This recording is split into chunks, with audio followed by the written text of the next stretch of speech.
welcome to another devotional by Brothers Just Searching. This is Brother Denny Holmes, and I'd like to bring you something today and kind of start it off with a question as a title.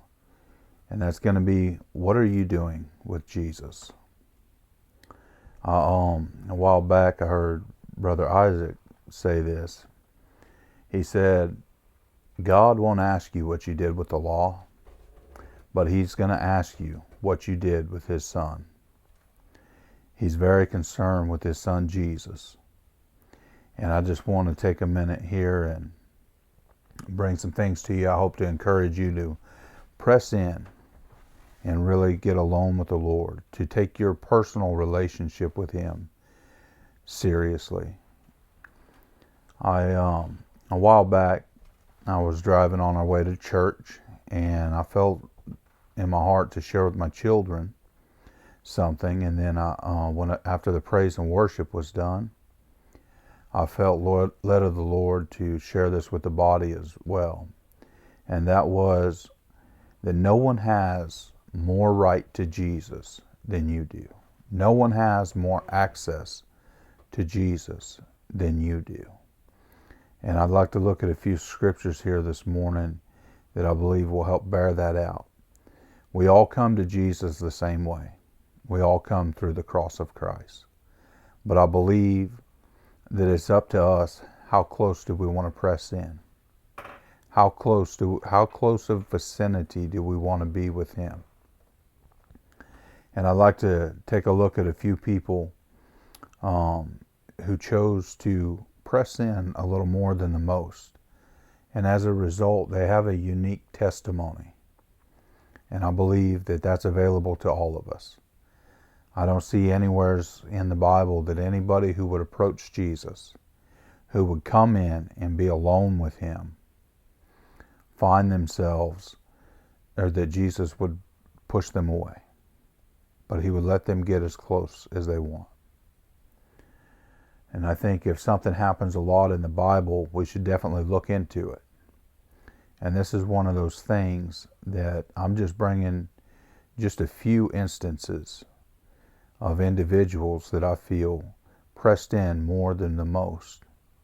They weren't content just to be in the presence of Jesus, but they had to get close and touch Him. And as a result, they have unique testimonies that are one of a kind in the Bible. Number one that I'd like to look at is the woman who washed the feet of Jesus and would wipe them with her hair. And we can find that in Luke 7 and 37 and 38. The woman that touched the hem of His garment and would be healed from the issue of blood. Her faith just compelled her that she didn't even have to get Jesus' attention, that if she could just touch Him, that she would be made whole. And she was. But Jesus acknowledged her, and I believe in the way that He called out to her bears out that she had right to have His attention. She was content to touch Him and go on healed. But Jesus turned and called her out and spoke to her and told her that her faith made her whole. Another would be the man that they lowered through the roof. The house was full of people to the point that they couldn't bring him in. But they went up and took the tiles off the roof and lowered him down before Jesus that he could be healed. Here is an example. It's more than just one person, but it's a unique place that they would not be they wouldn't be denied. They wouldn't let things get in their way of getting in with Jesus, getting to Him. You can find that in Mark 2 and 3 through verses 12. Another is, and this is one that just really touches my heart, that I just cry out to the Lord all the time, that I would have this kind of relationship with Him. And it's the apostle that laid his head upon Jesus' chest.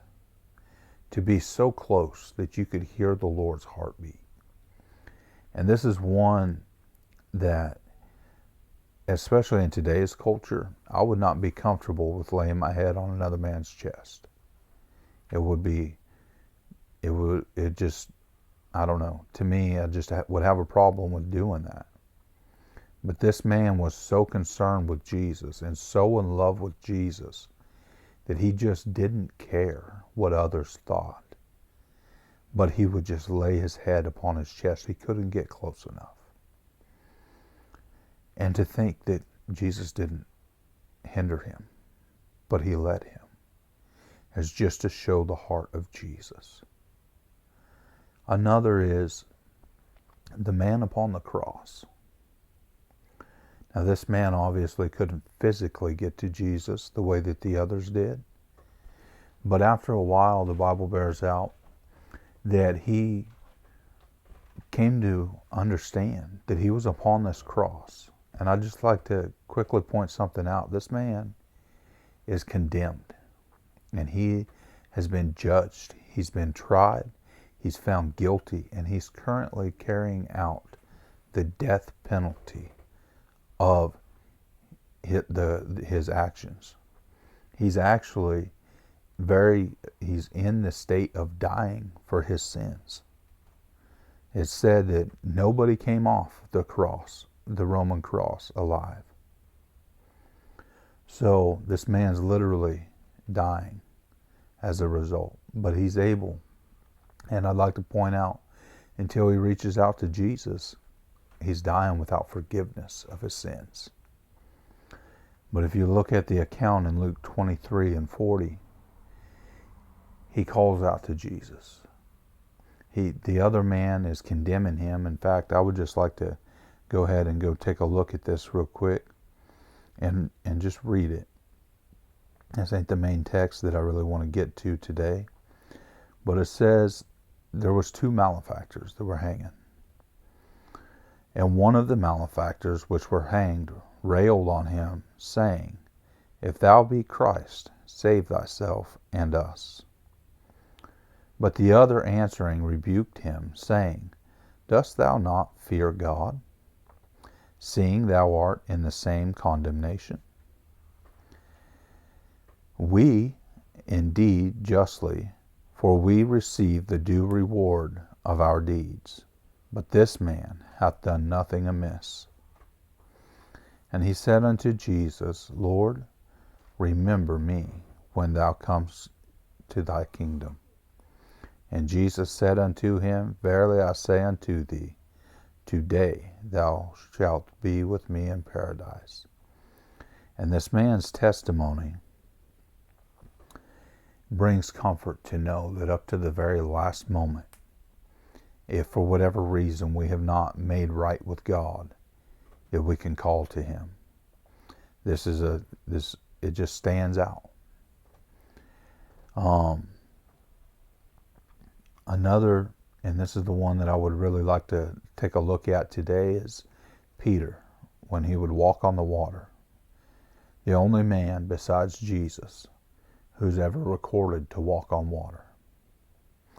And so if we could take a minute and read this.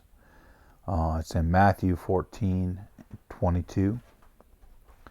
And straightway Jesus constrained his disciples to get into a ship, and to go before him unto the other side, while he sent the multitudes away. And when he had sent the multitudes away, he went up into a mountain apart to pray. And when evening was come, he was there alone. But the ship was now in the midst of the sea, tossed with waves, for the wind was contrary.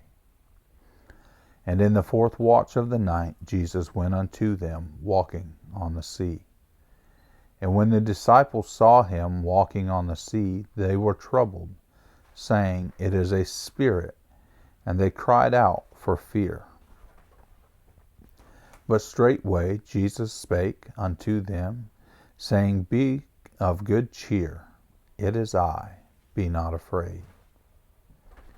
And Peter answered him and said, Lord, if it be thou, bid me come unto thee on the water.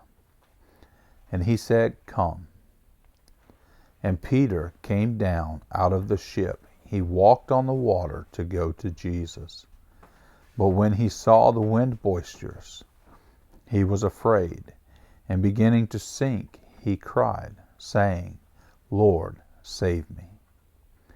And immediately Jesus stretched forth his hand and caught him, and said unto him, O thou of little faith, wherefore didst thou doubt? And when they were come into the ship, the wind ceased, and then they that were in the ship came out and worshipped him, saying, Of a truth, thou art the Son of God. And there's just a couple things that I would like to bring out here. One of them is when the disciples were in the ship by themselves, they tarried all night and didn't get to where they were going. They were going ahead without Jesus. But when Jesus comes, the storm is calmed and they make it to where they're going. And if you look at in Mark, this account in Mark 6:45 and 52, this is right after that the disciples had been sent out by Jesus, and they came back and they're giving their praise reports after Jesus had fed the 5,000. And this was a high time for them. They were rejoicing because of the power that they had over the evil spirits. But I believe this just bears worth looking at, that they were trying to go on without Jesus, and they made no headway. You can look at it, they were there all night. But the part that I want to get to here is when Peter sees that it's Jesus, or he hears Jesus say, It is I, Peter answered him and said, Lord, if it be thou, bid me come unto thee on the water. Something I want to look at here is Jesus had sent them to the other side. But he doesn't rebuke Peter for wanting to get out of the boat and go the opposite direction to where Jesus was. But instead he says, come. And the only thing, he doesn't ask him why. Nothing. And something that I think bears looking at here as well is the way that Peter decides to know this is Jesus. He says, Lord, if it be thou, bid me that I may come unto you. And Jesus said, come. It's just interesting to look. This is how that Peter decided to know that this was Jesus. He knew he would not deny him.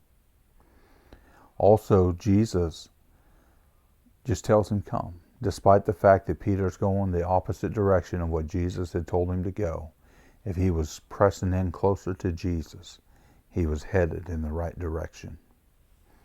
Also, Jesus rebukes him when he doubts and lets fear hinder him from getting to Jesus. And I think that's something that we could all look at. If we let anything get in the way of us and Jesus, that's fear, it's doubt, and it doesn't make the Lord happy. He had no problem with Peter wanting to come to him. Now, I think there's something else here that's a special testimony with Peter, is he would say, Lord, save me. And Jesus reached out his hand and saved him. So, I want to encourage you to press into the Lord. I want to encourage you that there's nothing hindering you except for your contentment where you are. Jesus has already said, come. So I just want to ask us all this question. What are we letting hinder us? What might be a boat that we're in that's hindering us? What might be a roof that's hindering us? What might we do to remove these things and to just press into Jesus and let him do something special and unique in our hearts and our lives? And I just want to leave you with that today and hope that this just encourages you. I know it's encouraged me to really press into the presence of the Lord and to know that he is interested in us, that he's not holding us at a distance, but that we can press into Him as closely as we want to. How close do you want to get?